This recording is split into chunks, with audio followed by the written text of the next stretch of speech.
Good afternoon, everybody, and welcome to event number 6 of our contribution of events this week to Net Zero Week, which is a new event for this year, a new series of events for this year. We're very proud and pleased to be partnering with this event because clearly net zero is a very topical and critically important subject. And for that reason, we've been very pleased to be able to put on some events this week. As I've already said, this is event number 6. We've got 2 events coming on Friday, so please feel free to look at our website or the Net Zero Week website. Both websites have details of certainly our events and also the events of our other supporting partners. As you'll see from the first slide, there are quite a few other organisations taking part in this week. Yes, a little bit different today. So I'm Mervyn Pilley. I'm the Executive Director of ESTA, the Energy Services and Technology Association. We're a UK-based trade association with a range of members providing energy efficiency solutions to primarily commercial and non-domestic businesses, customers. We've been doing, our membership has been in, or the organisation has been in place for about 35 years. So we're well established. And it's true to say that in recent times, very recent times, we've started to have a more global outlook, which is certainly some of the things I want to touch on today. Perhaps a little bit of a different approach today from some of the other events we put on this week, where we've been looking at technology solutions, behaviour change solutions, all looking to achieve energy efficiency. My background is as a membership specialist. I've been running trade associations in various sectors before I joined ESTA for about 20 plus years. That's involved a lot of cross-sector working, a lot of lobbying governments and local governments. Very much been my key space in that 20 plus year period. I've also got an energy background, and I've got a passion for saving the planet, like hopefully a lot of us have. The importance of sustainability, these issues are all very important to me as an individual. So really what I wanted to focus on today was an aspect, as I said, perhaps a little bit different from some of the other solutions, and really look at perhaps how collaboration can help drive net zero. I think what I'm going to hopefully highlight today is if it's a lot of what's going to have to happen is going to have to be left to the private sector to both provide the solutions and install them potentially and also fund them, then clearly I think collaboration in the private sector is going to be needed at scale, and it's already obviously begun primarily around COP. So yeah, the title of the presentation today is The Power of Collaboration to Address Net Zero. And actually, as a trade association, we also got involved in a similar type of event back in April, where we were very much focusing on a green recovery. I have to say, sometimes some of these terms can be a little overused. Net zero itself is certainly becoming clearly I was going to say a buzzword, it's 2 buzzwords clearly. And there's a debate about does everyone understand net zero? What is it all about? Would businesses understand it? Do individuals understand it? As I said, for us, it's focusing on what the businesses understand and the non-domestic customers understand. But really, that event in April was certainly built around plotting a course back to economic recovery after the pandemic. I think everyone's agreed that having the pandemic, certainly with the climate emergency as well, I think it's given us a few clues as to possibly the way to plot ourselves out of both. I think there's quite a bit of debate going on at the moment about how rapidly we've managed to reach solutions to deal with the pandemic, and the question is, can these solutions be implemented in terms of the climate emergency as well, and obviously in the context of this event, and the focus is net zero. And I think it's true to say as well that the population, I know there was a poll carried out, and I've lost track now exactly when it was, but it certainly wasn't that long ago, that up to about 67% of the population polled at that time said that they felt that there should be a major focus on a green recovery. So actually bringing a green aspect to the recovery out of the pandemic. And in terms of jobs, I suspect that was really one of the big focuses there. Was obviously the pandemic has impacted greatly on the workforce. If we have a workforce that needs work, or is going to need work, or is going to need to change sectors, then this is as good a time as any to bring the solutions together. And I think it's very clear to say, and I will certainly try and focus on some of these, there have been any number of collaborations and campaigns established, probably more this year in 2021 than I've ever seen before. And again, it's really obviously focused around COP26, which is happening in November. I think that's really acting as a key target point for a lot of the activity that's going on around collaborations and campaigns. It's true to say that collaborations and campaigns are across sectors, across size of businesses, in the case of some membership organizations, across certain skill sets, across, installers, for example, for retrofit. And the other interesting thing, because I've sat in on huge numbers of virtual sessions for these collaborations and campaigns, launches and updates and follow-ups, all party parliamentary groups and all sorts of different meetings. And of course, they need to address all aspects of the challenge, the net zero challenge, the green recovery challenge, including policy, technical and finance. And I think the finance can be sometimes a little bit underplayed and forgotten. But as I've already alluded, I mean, if you take the view that the costs of providing net zero, if the government are going to find the 9 billion that they put in their manifesto in 2019, then potentially the private sector is going to have to find a huge amount more. I've seen 60 billion and rising some of the costs there. And clearly, if businesses have got to find it, or the private sector's got to find it, then banks and lenders and investors have got to play a part. So finance has perhaps not necessarily been focused on as much, but it is happening. I've sat in on several sessions where banks have been discussing green bonds, green mortgage finance, and so on. Going back a long time, and Michael Heseltine clearly is still alive, but he's not really involved in government in any shape or form. But interestingly, as a trade association professional, I would call myself, someone who's run trade associations for so long, I think Michael Heseltine had a critically important point in 1993, which is a lifetime ago. He basically used the CBI as a vehicle to create the Trade Association Forum.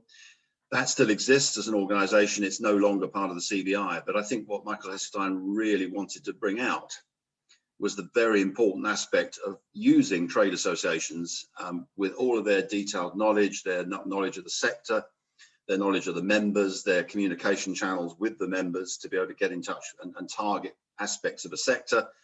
I think he accepted and realized that actually using trade associations to assist government in the formation of policy, obviously clearly business policies, but other environmental issues, all sorts of policies relating to business, where business have an impact, was important. And certainly, as I've mentioned there, especially relevant where policy needs need to be sector specific. And I think it's true to say that regrettably, perhaps now, and it's possibly because there just have become so many different membership bodies, trade bodies, small bodies, a lot of niche bodies have been set up to deal with very specific issues. I'm thinking, for example, of the Nighttime Industries Association, which was clearly set up to deal with a very specific issue, which was businesses that want to operate through the night, need to address licensing issues and planning issues. So there has been a major increase in the number of trade associations. I used to think there was about 4,500 in the UK. But I think that's probably grown a bit. But yeah, so I think that's not helped the situation in terms of government using trade bodies as a route to helping with policy. It's a shame in a way, because I do feel that, as I'll go on to a couple of later slides, I think trade associations are a really strong, and professional bodies for individuals, are a strong solution provider for everybody. And of course, traditionally, government has only liked to deal with one main body per sector. And one ideally representing a majority of that sector, which in a way the collaborations that have started to come through, I think, have addressed that issue. So you're not tending to get a fragmented sector where you may have 2 or 3 or more trade bodies representing that one sector. I think it's true to say that, as I say, I've been lobbying governments, 6 different ministries, local governments, a lot of different lobbying activity in the last 20 plus years. I think that I can justifiably say that the nature of lobbying has changed a lot. Most of my work was originally with the Labour government and then went to a coalition. I think it's true now that actually policy control and the focus of ministers and civil servants has changed. More policy coming really from the top. Number 10, number 11, the Treasury certainly haven't probably given up much control, although number 10 was quite keen to wrest control at the beginning of the process. Oh, by the way, I should have said at the beginning of this session, just to let everyone be aware that it's being recorded and this will be made available on demand after the event is finished. If anyone does have any questions, please put them into the chat facility and I'll deal with them at the end of the presentation. So yes, lobbying. Is it getting harder? It certainly has been harder, I think, to get in direct contact with ministers. And if you do get in touch with the ministers, the next obvious question is, are the ministers actually well informed? Are they well briefed? Do they understand their topic? When I left a previous role in the Trade Association, BIS was still in existence and DEC was a separate ministry. Energy has been shoehorned into, obviously into BIS and now is BEIS. And I think energy in a way has perhaps slightly been subsumed by the debate about business policy generally. Clearly with Brexit, that took up a lot of bandwidth of BEIS and trade deals and so on. So energy in a way has suffered. I don't think anyone would pretend it hasn't suffered from being in BEIS. That's not to say that the civil servants we work with closely aren't good at what they do.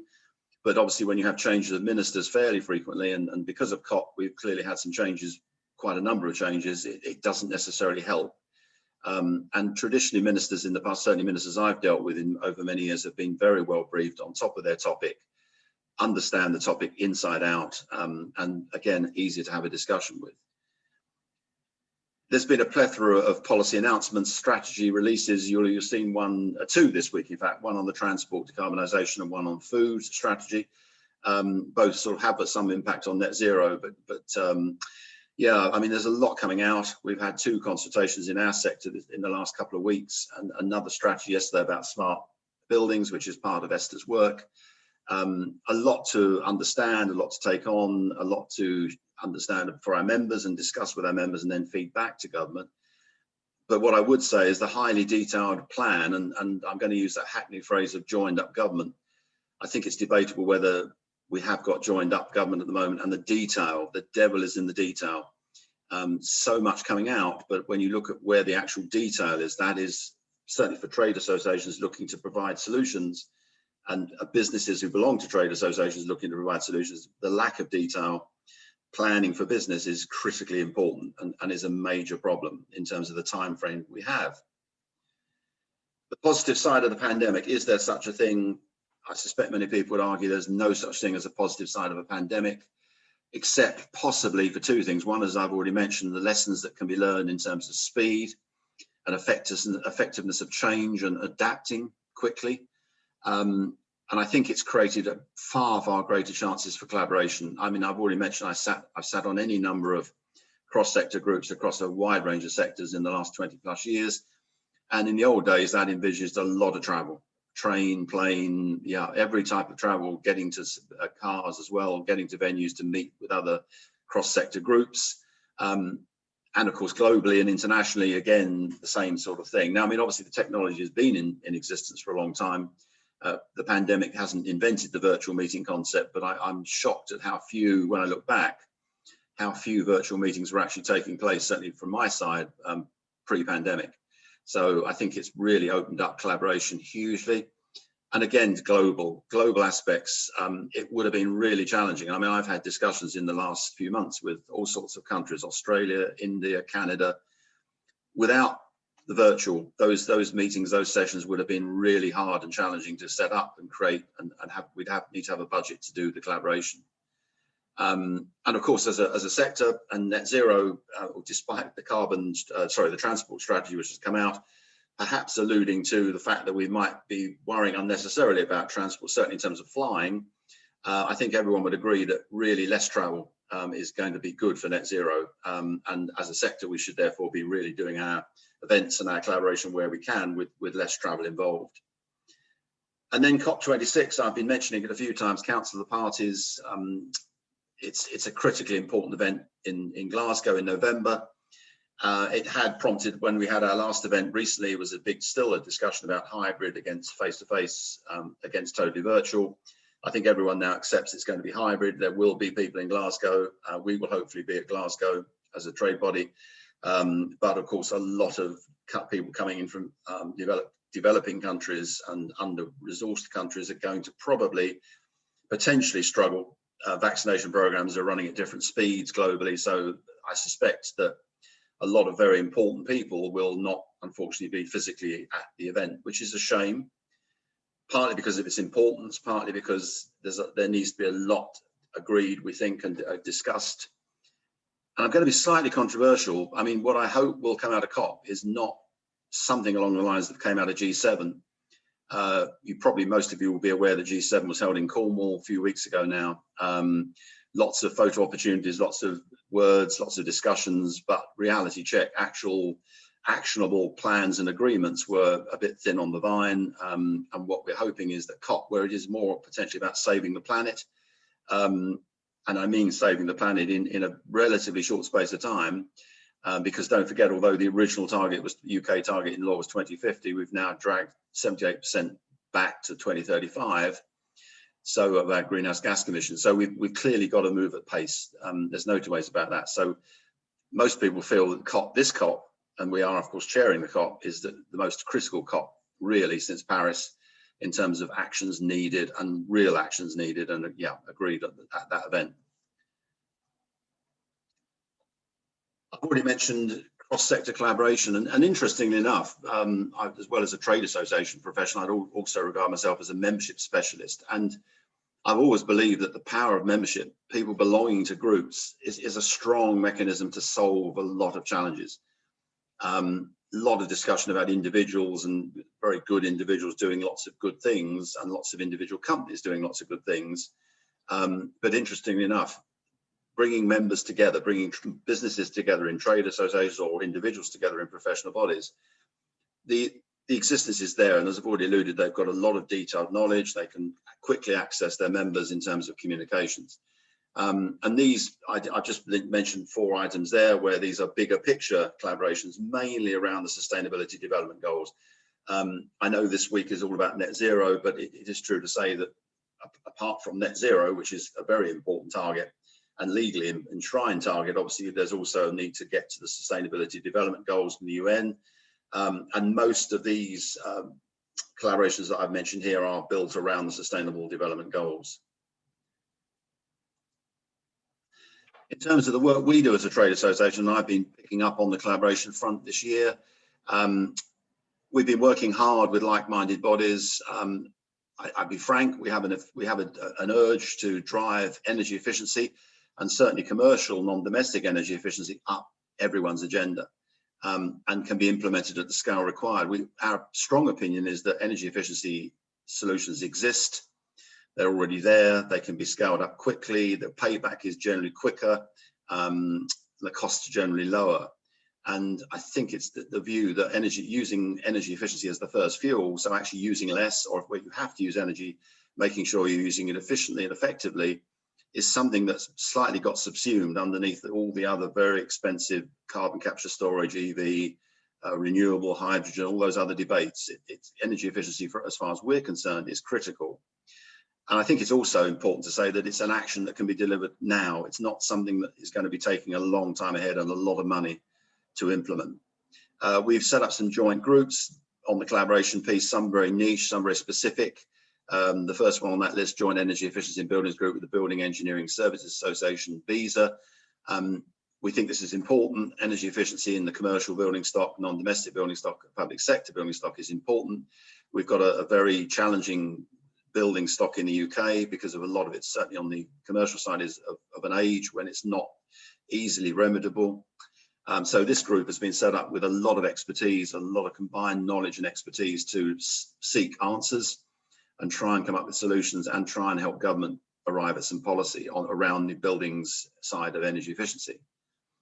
We're assisting Actuate UK, which is quite a large collaboration piece in the building services engineering sector. I think they've got 8 partners in that group, and we've been asked to assist with the net zero arm of that group. In fact, they're looking at 4 areas: quality standards, health and safety, as following from Grenfell, and the net zero arm as well. As an organisation, we've just literally held our first launch meeting of the Commercial Energy Efficiency Alliance, which is a piece of work that I'm proud to have started or driven, in the sense that it's a group. We've invited about 40 trade bodies and professional bodies, a mix of sector bodies looking after the end user, so those people, those businesses using the energy, equally a group of organizations representing the solution providers, the companies and the members that can actually help those end users get to their net zero targets. And then another one at the bottom, which is something I've been passionate about since I've run many organizations based around SME businesses. I dread the times that SMEs get excluded or can get excluded from solutions, and certainly the net zero solution has been, I think, for a lot of SMEs is very difficult to grab hold of and act on. We're working on a collaboration piece, in fact, in the UK, but we're also discussing a global piece for that as well, where SMEs would have solutions and we can help provide SMEs with solutions. So I've already mentioned many new platforms and initiatives being announced, and in fact, they're being created all the time. I think there was a group of lawyers, the legal group, only a couple of weeks ago, created a new group. Another group of professional bodies, I sat in on the launch meeting for that. There are some very big platforms, RE100, I've got a group of platforms. My only slight concern, and this is potentially a challenge with collaboration, there is perhaps a downside to collaboration, is that, and I'm going to have perhaps a small solution at the end, which might help everybody, but the number and variety of these collaboration pieces can actually make joined up action harder. I sat in on a very interesting session yesterday, an all-party parliamentary group session, and actually it was built around how all the different stakeholders of a particular solution could get together and solve the problems that it was to do with the local authority space, really. And quite an active debate about what was called a common room approach. So getting people who are running pilot schemes that are working, getting people who want to innovate, getting people into the same space.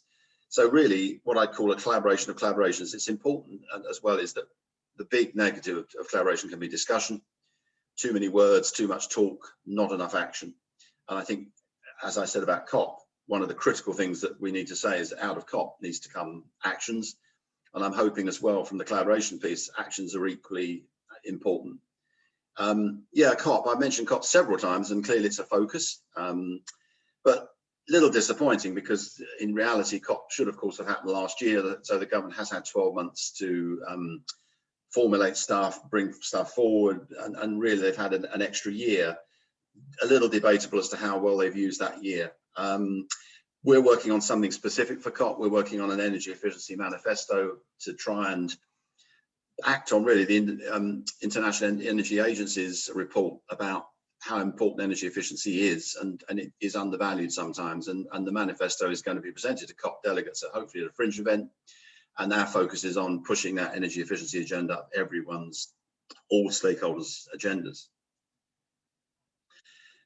This is important because there are a lot of messages at the moment about getting businesses to sign up to the race to net zero, which is the primary focus. There's one for the SMEs as well for COP. And a lot of time and effort is being put in by government about getting businesses to sign up. And at scale, because I think what is the intention is to get to COP and say, look, we've got, I don't know, 1 million businesses signed up to agree to get to net zero. And the discussions have been around so far with BEIS around this event and about building this database around the race to net zero database is what is going to happen next, because I think whilst I've said COP is a critically important event and we want agreements to come out of it, firm commitments to come out of it, we have to accept it is just an event. And with great respect, it's a starting point. Whilst I've said time is short, you know, we have perhaps up to the end of the decade to really make good progress on everything. We said originally at the beginning of the 2020s before the pandemic that the decade was critical. Well, we've lost quite a bit of time due to the pandemic. So time is an absolute essence. And using that effectively a database. I mean, I personally think this is a database. It's no different to any other database. And we're just creating a marketing database, a super marketing database for post-COP action. And I think the critical thing is how everyone is allowed to input in solutions, and I stress the word solutions and actions, to the organizations who are on that database. Hopefully all of them will have plans when they sign up to the race to net zero. They should have plans, they should know what they're doing, they should have benchmarked their own performances, etc., etc. There's a number of platforms out there. I keep mentioning the word platform, but it's becoming a very topical subject and overused term. There are solutions out there for businesses to really start to look at what they're doing and how they get to net zero. And of course I could push and say, well, ESTA members, some of our consultants could help, but that's not what this event is about. It's just to really showcase the fact that actions are going to be needed. And I think the other action that's going to be needed is detailed policy, because we're asking a lot of people to do a lot of things, businesses especially.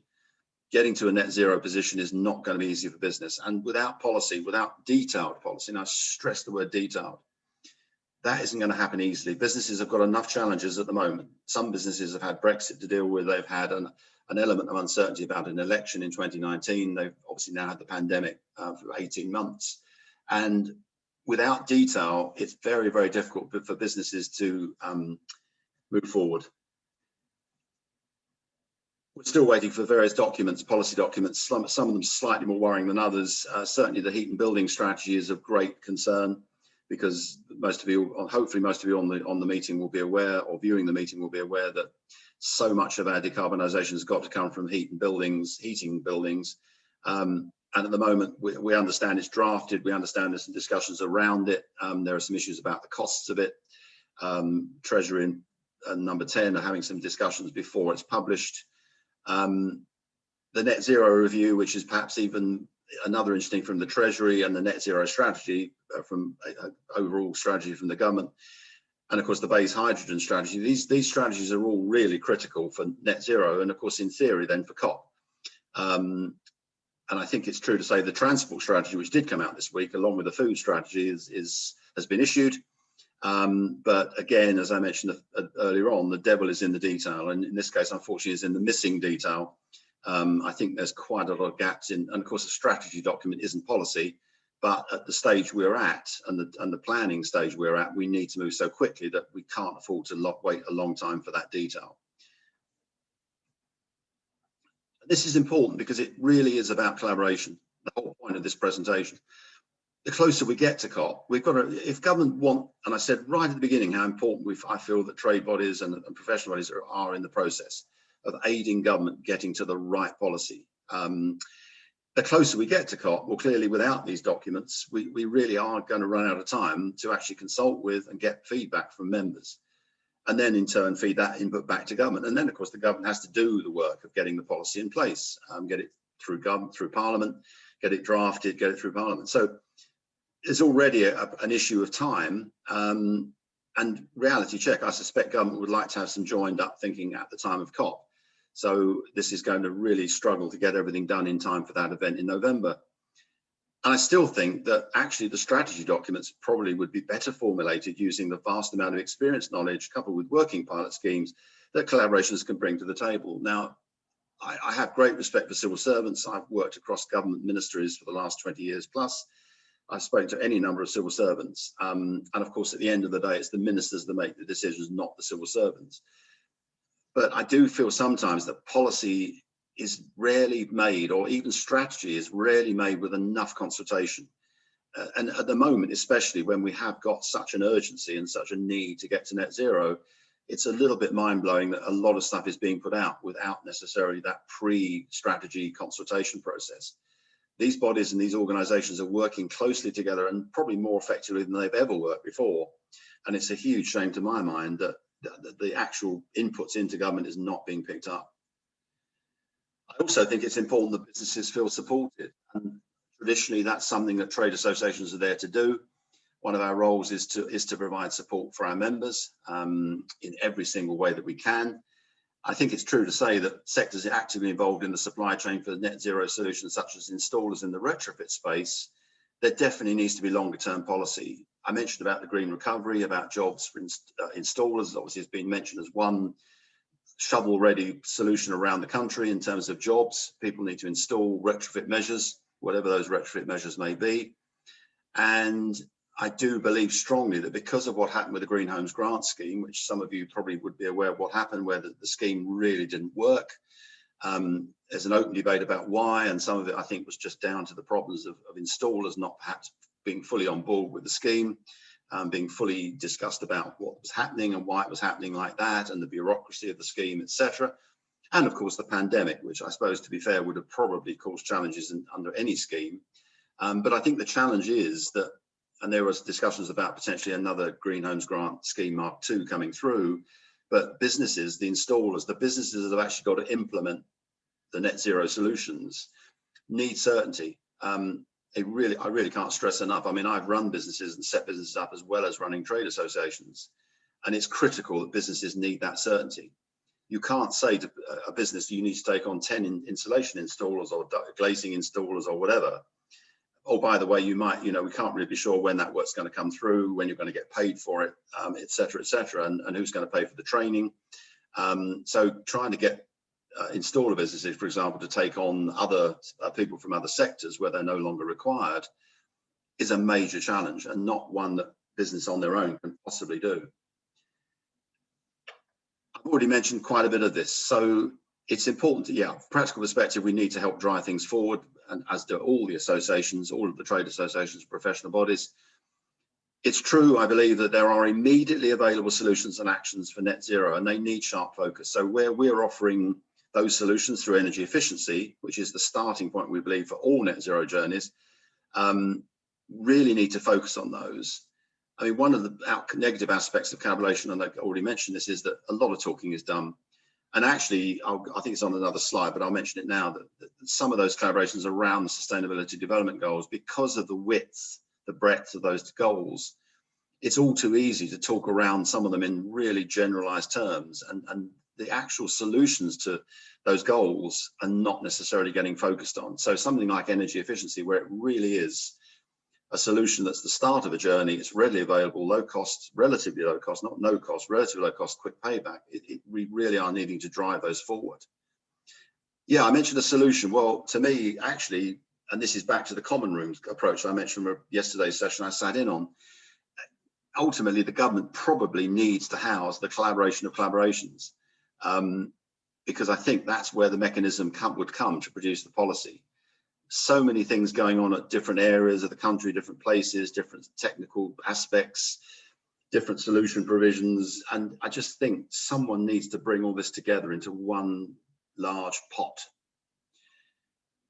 We also need to provide, I mean, the other collaboration piece, which again is important, is as well as supporting our members, we're also looking to provide that interface between members and customers. And obviously, I've been talking a lot about trade associations and professional bodies. Well, it's the customers, the end users, the energy users who are going to need the solutions, who are probably signing up to the Race to Net Zero and the SME Hub I've already mentioned. It's critical that those businesses have access to the support measures, the information, the resources that they can access to help them get to net zero. And we're committed to doing that. We're actually building a platform which will be an information resource hub for those very users. And we would actively suggest to all other associations that they do the same thing. It's an interface aspect, which is again important for collaboration. We're also committed to supporting members of other associations and membership bodies with Action Now, as I call it there, which I think is important solutions such as our INCO program, which is a behaviour change program. Again, not for today, something that we've been launching, or we launched last year, and we've been pushing as another way of saving energy at even lower cost and quicker payback than some of those technology solutions. And we're actually very pleased to confirm 2 new collaborations, and I've used hot off the press because these are very recent collaborations. So we're relaunching the World Energy Efficiency Association. I've already mentioned earlier about the fact that this is global. There's nothing about net zero that is UK focused, and I think we can in the UK be a little bit, I'll use the word protectionist. Yes, we can be a little bit protectionist sometimes about being an island. I think the digital world has swept a lot of that away, but there is still that concern that sometimes we look upon everything we're doing as perhaps a bit like the vaccination program. Could it be argued that we're doing everything the right way, everyone else is doing the wrong way?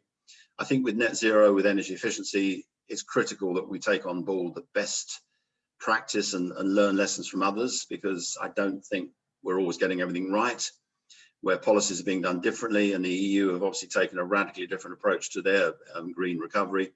Their measures that perhaps in terms of investments and where they're targeting their money are perhaps different to us. Again, I'm not passing an opinion on that. I'm just merely saying that learning the lessons from other parts of the world, I think is important, and hence the reason we're very pleased to be involved in the relaunch of the World Energy Efficiency Association. And then equally important, and I have to not lie, this is my background, retrofit is of great interest to me personally. The Retrofit Association, which is a new association in the UK for retrofit installers, coordinators, managers, everyone involved in the world of retrofit. And I have stressed there, it's retrofit in all of its guises, including commercial and non-domestic property. Retrofit has to be a major solution requirement in relation to the UK's building stock. We've got an aging building stock. I mean, the difficulty with commercial is obviously it's radically different to people's homes, because people's homes generally have been built around traditional blocks and perhaps a lot less difficult to retrofit, albeit that the Green Homes Grant Scheme probably reflected that that wasn't really the case. But certainly commercial buildings with all their different guises are clearly not the same. So I'm not suggesting for 1 minute that it's an easy aspect, but it's important. And I've been using this anecdotal thing for quite a while now, but I do remember, because I was working in the retrofit space when Boris Johnson was Mayor of London, and he did quite openly say, look, I think we should carpet the whole of the London office blocks with solar panels. A policy that never quite happened, never came off, but at the end of the day, a valid point. And in fact, one of the commercial aspects that we're addressing is the concept of microgrids for SMEs. So SMEs could actually install their own ability to supply their own energy, and indeed through blockchain technology actually trade that energy with others, with other SMEs. So yeah, I mean, I think it's important that these areas, certainly the retrofit side, which is expensive and time consuming, and quality issues, I appreciate there are lots of challenges and issues, but yeah, I think creating the Retrofit Association is again a big step forward in terms of collaboration for the sector. Right, I think I've done a lot of talking. Contact details there for myself if anyone wants to very happily take up the cudgels in terms of collaboration pieces. If anyone listens to this event and think, well, that sounds interesting, we'd like to be part of that collaboration, or indeed if we can contribute to anyone else's collaboration, then I'm very, very happy to get in touch, or for you to get in touch with me. No issues at all. And yeah, so really thank you to everybody for tuning into today's event. That's been much appreciated. And don't forget, this event is being recorded and will be available on demand as soon as the event finishes on the netzeroweek.com website. Good. Okay. Many, many thanks to everyone for listening to us. Thank you very much. Thank you.